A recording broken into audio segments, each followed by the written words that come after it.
Unit 1. The Many Forms of Love.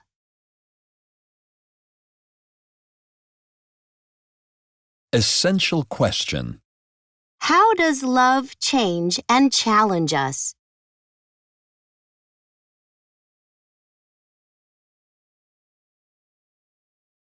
Background. Christopher Berglund is a record-breaking athlete. He holds the Guinness World Record for the longest run on a treadmill, and he is a 3-time champion of the Triple Ironman, the longest non-stop triathlon in the world. Berglund is also an athletic coach and an author. In his book, The Athlete's Way, Sweat and the Biology of Bliss, he explores the psychology of athletics. He also writes a blog about compassion and mindfulness. Close reading focus. Berglund is an expert at training others. Look for ways in which he compares learning compassion to learning other things.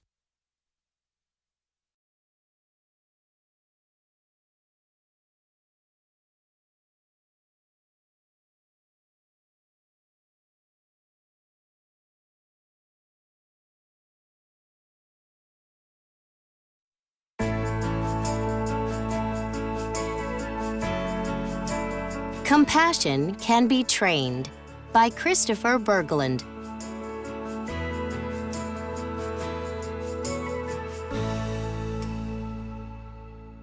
Compassion and altruism, like athletic and academic skills, appear to be traits that are not fixed.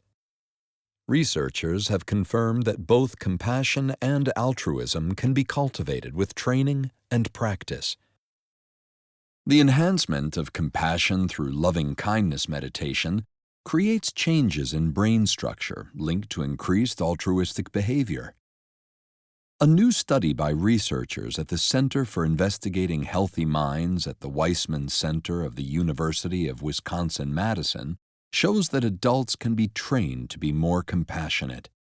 The report, published by Psychological Science, a journal of the Association for Psychological Science, found that training adults in compassion can result in greater altruistic behavior and related changes in neural systems underlying compassion.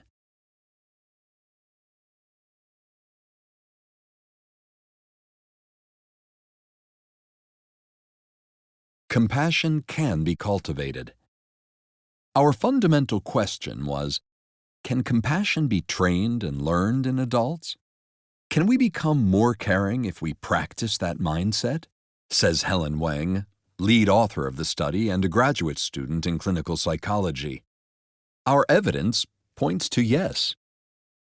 In the study, the investigators trained young adults to engage in compassion meditation using a traditional Buddhist technique of meditation that includes methods designed to develop loving kindness and compassion for oneself and for others.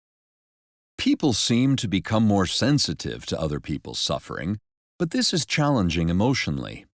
They learn to regulate their emotions so that they approach people's suffering with caring and wanting to help, rather than turning away, explains Wang. To increase caring feelings for people who are suffering, the compassion meditation participants were trained to increase feelings of sympathy and altruism for people who are suffering by envisioning a time when someone has suffered and then practiced wishing that his or her suffering was relieved. They repeated phrases to help them focus on compassion, such as, "May you be free from suffering. May you have joy and ease." Participants in the study practiced focused compassion towards 4 different categories of people. First, they focused on sending compassionate thoughts to a loved one or someone whom they easily felt compassion for, like a friend or family member. Secondly, they practiced compassion and forgiveness towards themselves. Thirdly, they focused on a random stranger or group of people who was suffering. Lastly, they practiced compassion for someone they had a conflict with or would consider a difficult person, such as a backstabbing coworker or frenemy. It's kind of like weight training, Weng says. Using this systematic approach, we found that people can actually build up their compassion muscle and respond to others' suffering with care and a desire to help. Compassion training participants were compared to a control group that learned a technique for cognitive reappraisal, where people learn to reframe their thoughts to feel less negative. Both groups listened to guided audio instructions over the internet for 30 minutes per day for 2 weeks. We wanted to investigate whether people could begin to change their emotional habits in a relatively short period of time, says Weng. Compassion training enhances altruism. According to researchers, the real test of whether compassion could be trained was to see if people would be willing to be more altruistic towards strangers. The research tested this by asking the participants to play an internet game called the Redistribution Game, in which they were given the opportunity to spend their own money to respond to someone in need. Participants played the Redistribution Game with 2 anonymous players. One was called the dictator, and the other the victim. Players watched as the dictator shared an unfair amount of money, only $1 out of $10, with the victim. Then, they decided how much of their own money to spend, out of $5, in order to equalize the unfair split and redistribute funds from the dictator to the victim. We found that people trained in compassion were more likely to spend their own money altruistically to help someone who was treated unfairly than those who were trained in cognitive reappraisal, Weng says. We wanted to see what changed inside the brains of people who gave more to someone in need. How are they responding to suffering differently now? Asks Weng. Compassion training reshapes the brain.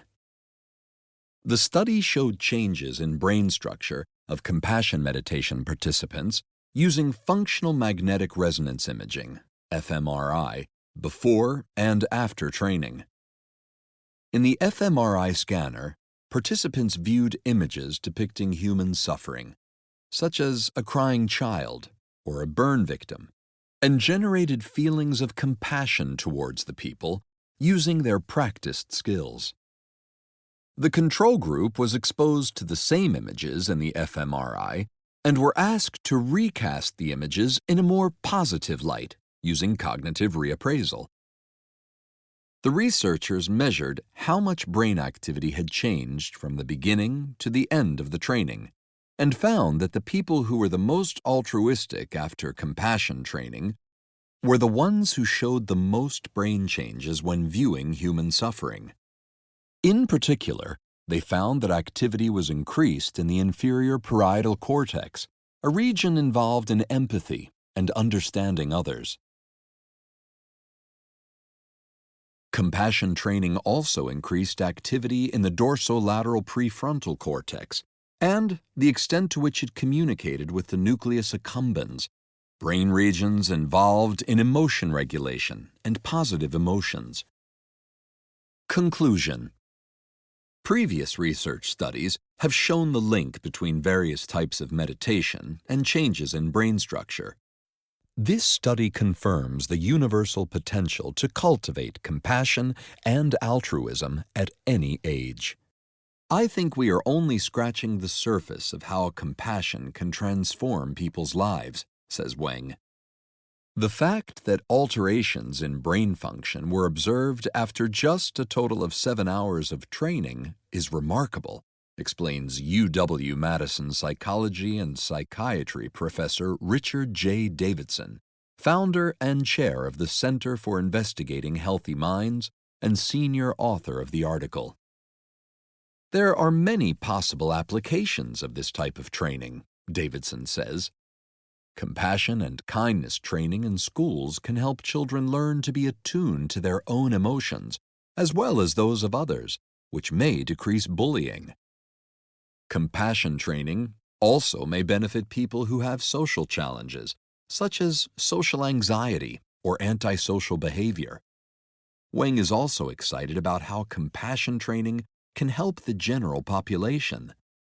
We studied the effects of this training with healthy participants, which demonstrated that this can help the average person. I would love for more people to access the training and try it for a week or two. What changes do they see in their own lives? Discuss. The author discusses the many benefits of compassion training. In what specific ways can such training improve human relationships? Share your answer with a partner. Critical reading. 1. Infer. This article describes a study that explores whether compassion can be learned. Why would researchers want to investigate this topic? 2. Evaluate.